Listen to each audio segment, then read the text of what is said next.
cities and countries from all across the world to our host city and host country, Lisbon, Portugal.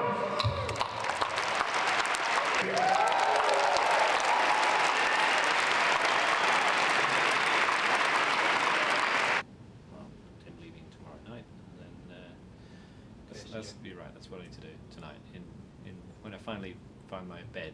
Well, we're getting to this point in just a few months when, for the first time, more than half the world will be online. We're calling it a 50-50 moment, and that's a moment where I think we've got to do two things. Firstly, we've got to say, what about the next 50%? And there's a lot of challenge in how we're going to get everybody connected, or even the majority of the world connected. There's a lot of sense that actually we're just about getting through that 50% mark, and we need to be surging through it, not stumbling through it. So there's a lot of work to do there to get everybody connected.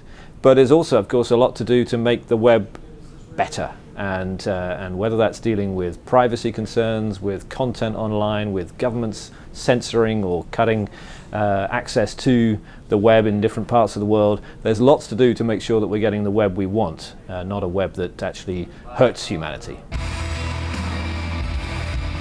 He designed the web. He wrote a paper that said, here's what the World Wide Web should look like. The ultimate vehicle for free expression. It was called World Wide Web.app. For a while, I has just designed, after leaving app, that was the coolest machine around. So why don't we get a couple in? That universality of the web is key. And if you connect humanity with technology, surely. Yeah, I'm going to ask you to help as well. So the arc of this talk is going to be... We've got things like governments ensuring that they don't restrict access to the web.